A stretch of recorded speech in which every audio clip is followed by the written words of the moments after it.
नमस्कार दोस्तों, स्वागत है आपके अपने चैनल पर। जैसे आप सभी को पता ही है कि इग्नू वाला एकमात्र ऐसा हमारा ये चैनल है जहां पर आपको हर सब्जेक्ट कोड की फ्री कॉन्सेप्ट क्लासेस के साथ साथ आपको question paper series, important questions, concept classes, free notes आपको टेलीग्राम पे मिल ही जाते हैं। आज हम आपके लेकर आए एक नया सब्जेक्ट कोड जो कि आपको दिखाई दे रहा होगा, BNRI 101।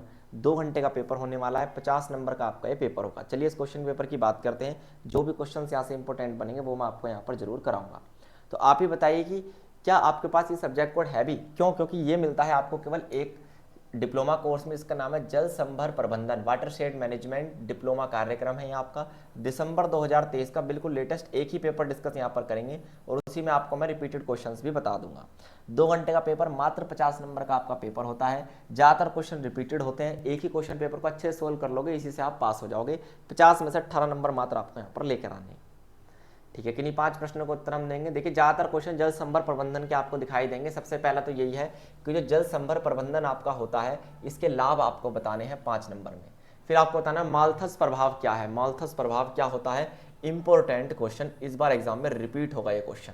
जल संभर प्रबंधन के संदर्भ में आपको बताना है कि माल्थस प्रभाव किस तरीके से वाटरशेड मैनेजमेंट को प्रभावित करता है। जल संभर कार्य योजना में शामिल किए जाने वाले विभिन्न कार्यकलाप आपको बताने हैं। कार्यकलाप कौन से होते हैं? जल संभर कार्य योजना, ये इसका कीवर्ड बनता है, ठीक है। जल संभर प्रबंधन के महत्वपूर्ण घटक कौन से हैं, साथ साथ यहाँ पर आपसे घटक भी पूछे हैं, यानी लाभ भी पूछे हैं, घटक भी पूछे हैं, ठीक है।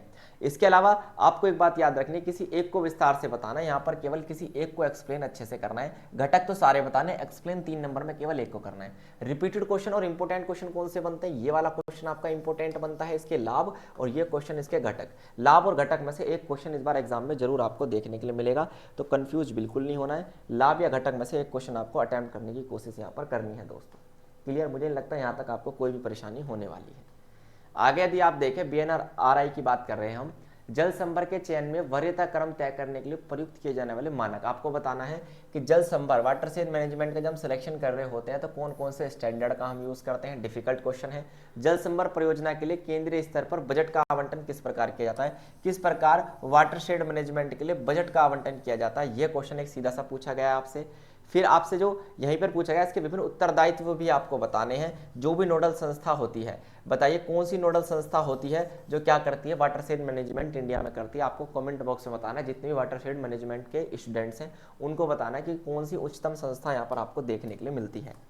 चलिए, जल संभर परियोजना की सफल योजना बनाने के लिए दूर संवेदी की भूमिका की व्याख्या कीजिए। दूर संवेदी की क्या भूमिका होती है, ये परियोजना क्रियान्वयन संस्था के विभिन्न कार्य आपको बताने हैं। जो जल संभर परियोजना क्रियान्वयन क्या है संस्था है, वो क्या क्या कार्य करती है। इंपॉर्टेंट क्वेश्चन, क्योंकि यहाँ पर उस संस्था के फंक्शंस पूछे गए हैं। जल संभर कार्यक्रमों में गैर सरकारी संगठनों की 5 महत्वपूर्ण भूमिकाएं आपको बतानी है। एनजीओ की, गैर सरकारी संगठन बोले तो नॉन गवर्नमेंट ऑर्गेनाइजेशन, एनजीओ जो होती हैं, वो किस तरीके से वाटरशेड मैनेजमेंट में हमारी मदद करती हैं। क्लियर दोस्तों? चलिए, आगे आपसे पूछा गया है जल संभर परियोजना के प्रचालन में SLNA की फुल फॉर्म आपको कमेंट बॉक्स में यहाँ पर बता देनी है। इसके प्रमुख कार्य आपको बताने हैं, ठीक है। सामाजिक और सामुदायिक एकजुटता, लामबंदी में अंतर आपको करना है। सामाजिक और सामुदायिक एकजुटता, इन दोनों में क्या अंतर होता है। समय तुलना का सिद्धांत क्या है, ये थ्योरी आपसे यहाँ पर पूछी गई है। विद एग्जाम्पल पूछिए समय तुलना का सिद्धांत। विभिन्न संबंधित कार्यक्रमों के समाकलन के महत्व की व्याख्या आपको करनी है। जो भी संबंधित कार्यक्रम होते हैं आपके किसके, वाटरशेड मैनेजमेंट से, उनका समाकलन आपको करना है। उनकी इंपॉर्टेंस यानी महत्व भी आपको यहाँ पर बता के चलनी है दोस्तों।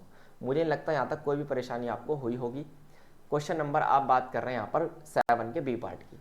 अंग्रेजी के निम्नलिखित संक्षिप्तकारों का पूरा रूप लिखे। यहाँ पर कुछ फुल फॉर्म्स आपसे पूछी गई हैं। यहाँ पर से WDF की पूछी गई है, DPC की पूछी गई है, UNDP की पूछी गई, यूनाइटेड नेशन डेवलपमेंट प्रोग्राम। तो इस तरीके से आप सबकी क्या पता करनी है, आपको फुल फॉर्म्स यहाँ पर पता करनी है। इसी पेपर को मैं बताता रहा हूँ, आप बस इसी पेपर को सोल्व कर लेना। इसी पेपर में से बहुत से क्वेश्चन आपको देखने के लिए मिलेंगे। यहाँ पर आपको टिप्पणियां करनी है, एक तो अवसाद पर, मूल्यांकन पर, आकसीय फोटोग्राफ, निकास घनता और सार्वजनिक संपत्ति संसाधन, इनमें क्या करनी है, आपको टिप्पणी करनी है। अब देखिए, ये सारे ही कॉन्सेप्ट आपको कहां पर मिल जाएंगे, ये सारे ही कॉन्सेप्ट आपको बुक में मिल जाएंगे। अब जो क्वेश्चंस मैंने यहाँ पर आपको बताए थे, टिप्पणी वाला क्वेश्चन है, तो कौन से क्वेश्चन इनमें से इंपॉर्टेंट आपको दिखेंगे? एक तो सार्वजनिक संपत्ति संसाधन, एक सिल्ट यानी कि अवसाद क्या होता है। तो अगर आप इन्हें खुद से सोल्व कर पा रहे हैं तो बेहतर है, नहीं कर पा रहे तो पेड नोट्स ले लीजिए, उसमें आपको क्या हो जाएंगे, सारे क्वेश्चंस मिल जाएंगे।